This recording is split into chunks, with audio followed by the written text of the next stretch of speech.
I'm taking half your millions, including your grandfather's estate," my wife announced in the Miami courtroom, already mentally spending the inheritance. She'd brought reporters to witness her big win. I smiled and reached for the manila envelope.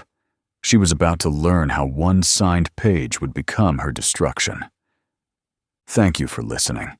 If this story resonated with you, leave a comment below and subscribe to this channel for more infidelity stories and cheating wife stories on YouTube. My name is Marcus Sullivan, and I never imagined I'd be sitting in a Florida divorce court, watching the woman I'd loved attempt to steal everything my grandfather had built. Here's what they don't tell you about betrayal. It's not the act itself that destroys you. It's the realization that you've been living in a carefully constructed lie. Every kiss, every "I love you," every moment you thought was real becomes retroactively poisoned. You find yourself questioning not just your judgment, but your entire perception of reality. The warning signs had been there for months, maybe longer. It started small, a shift in how Veronica talked about money. In our early days, she'd been impressed by my work ethic, claimed she admired how I'd built my consulting firm from nothing. "You're so grounded," she'd say, running her fingers through my hair as we sat on my modest apartment's balcony.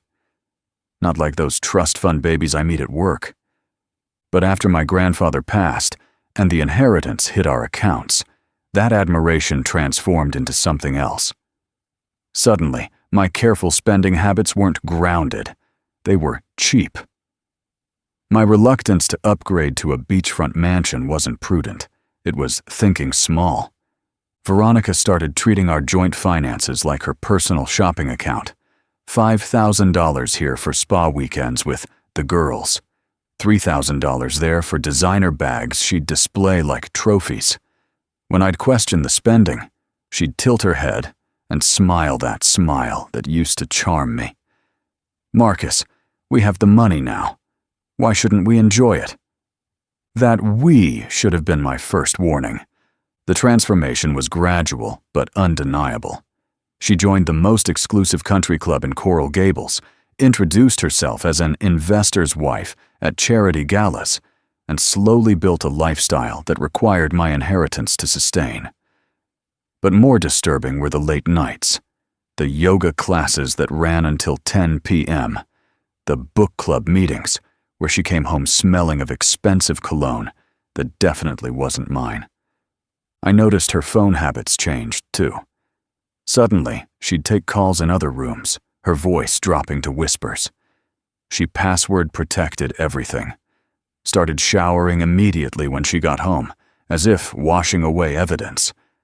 But the real alarm bells started when she began asking detailed questions about my grandfather's estate, while simultaneously pulling away from me physically. Our intimate life, once passionate, became perfunctory at best. She'd turn away from me in bed, claiming exhaustion from all her activities. My grandfather, William Sullivan, was a man who built his fortune one calculated risk at a time. Shortly before his death, his voice weak, but his mind sharp as ever, he'd told me, "Marcus, money is like blood in the water. It attracts sharks. When I'm gone, you'll have wealth. Watch how people change around you. The ones who truly care about you won't care about the money." He'd met Veronica only twice before his illness took hold. After the second meeting, he'd pulled me aside. "She smiles with her mouth, but not her eyes," he'd said. "And she looked at your partner, Tom, the same way she looks at you. Be careful, son." I'd dismissed it as old-fashioned prejudice. Now I wished I'd listened closer. The truth came crashing down on a Tuesday afternoon 6 months before I filed for divorce. I'd left work early with the flu, something I never did. Our house was supposed to be empty. Veronica had mentioned a spa day with friends. But her car was in the driveway, and so was Tom Morrison's. I stood frozen on my own doorstep, my hand on the knob, hearing sounds that confirmed my worst fears. The betrayal wasn't just financial, It was complete. My wife and my business partner in my bed, probably laughing about the fool who'd built everything they were trying to steal. I didn't confront them. Not then. Instead, I left quietly, went to a hotel, and called Robert Hastings, my attorney. I need a divorce lawyer, I said, and a private investigator. Today. What followed were the longest 5 months of my life, pretending everything was normal while building an airtight case. The private investigator, a former detective named John Davis, was worth every penny of his considerable fee. The photos told the story my heart didn't want to believe. Veronica and Tom at hotels across Miami, intimate dinners where they held hands across candlelit tables. Her emerging from his condo at 2 a.m., adjusting her dress. Him kissing her neck in parking garages, his hands wandering where only a husband should. But the most damning evidence came from their text messages, retrieved through legal channels after we'd established a pattern of fraud. Messages where they discussed playing the long game with me, where Tom joked about my boring investment strategies while planning to access my accounts through Veronica, where she called me useful and too trusting for his own good. One text from Tom made my blood run cold. Once you get half his inheritance in the divorce, we can finally stop pretending.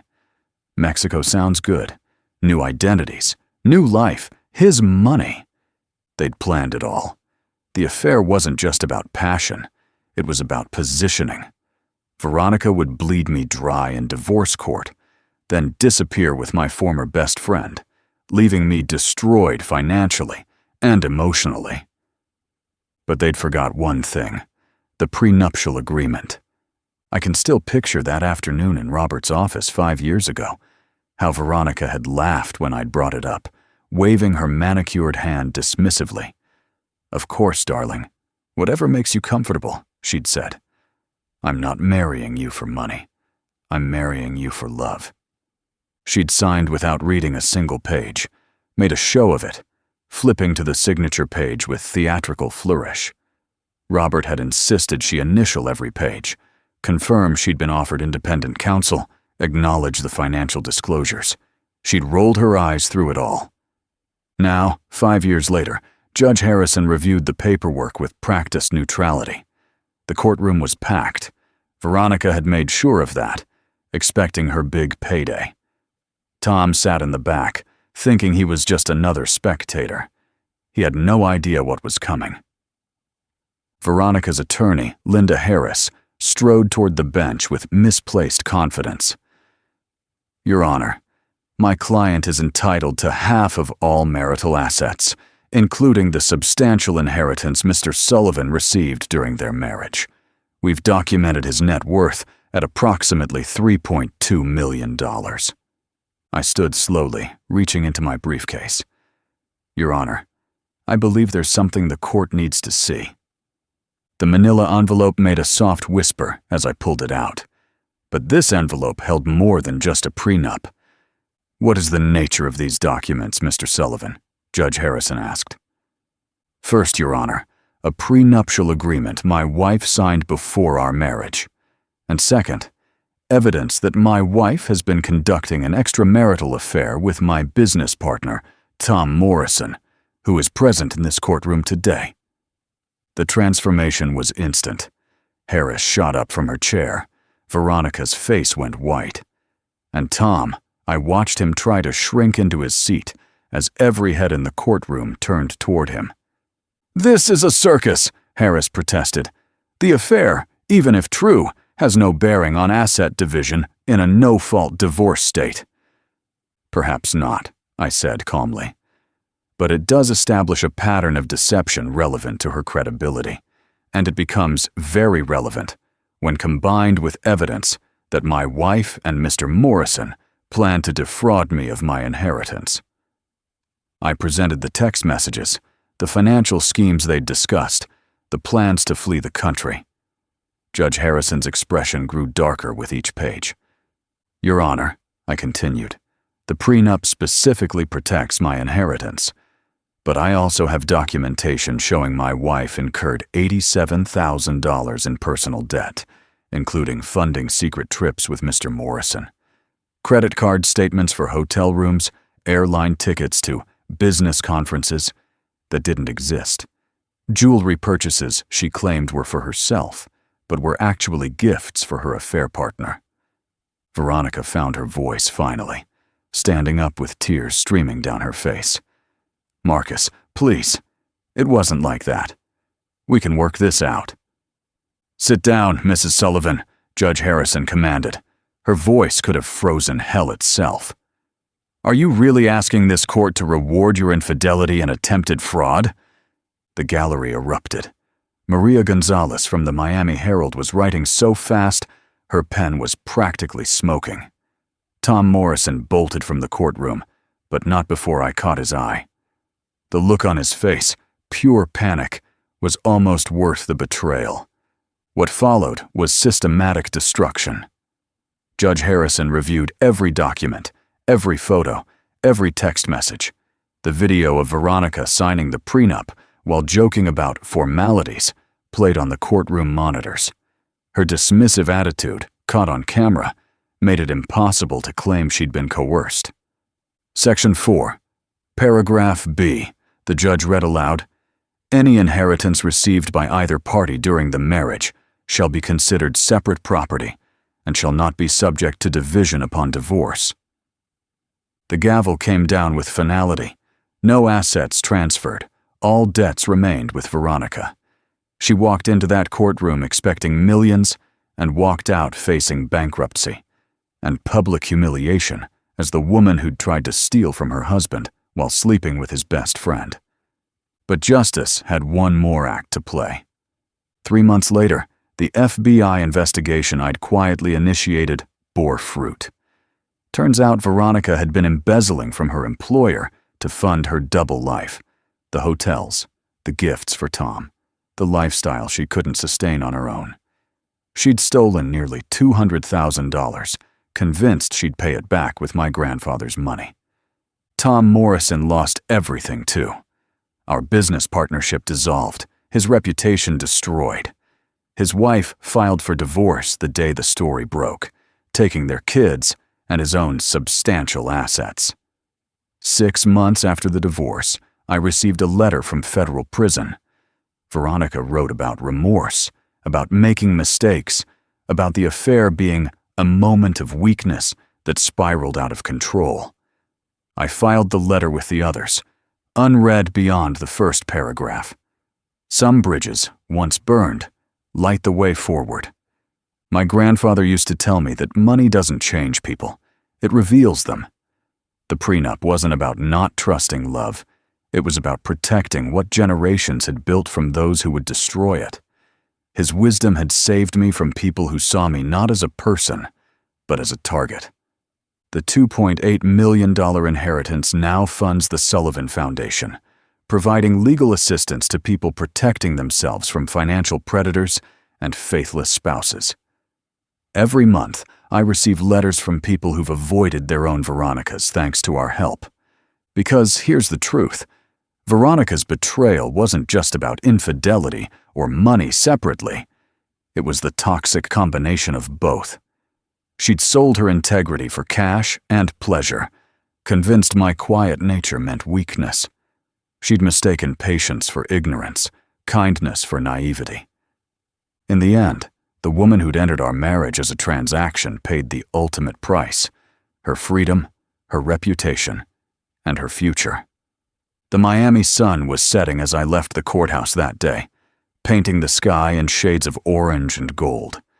I thought about my grandfather, about the empire he'd built, and the values he'd instilled. He'd taught me that true wealth isn't just money. It's the wisdom to protect what matters, and the courage to stand firm when tested. Veronica and Tom had thought they were playing chess, while I was playing checkers. They never realized I wasn't playing at all. I was simply protecting what was mine, documenting their betrayal, and waiting for the perfect moment to strike. Some might call it cold. I call it justice. And sometimes, justice comes with its own kind of poetry. written in the fine print of a document someone was too arrogant to read, and captured in photographs they were too reckless to avoid. As I drove away from the courthouse, I didn't head to a bar or a celebration. Instead, I drove to the cemetery where my grandfather rested. "You tried to warn me," I said, standing at his grave. "About the sharks, about watching how people change. You saw her clearly when I was blind." The best inheritance my grandfather left me wasn't the money. It was the foresight to protect it, the wisdom to trust my instincts, and the strength to stand alone when necessary. And that's worth more than all the millions Veronica and Tom thought they could steal. Thank you for listening. Like the video and subscribe for more infidelity stories, cheating wife stories, and inspirational stories about finding the strength to rebuild when betrayal tries to destroy you.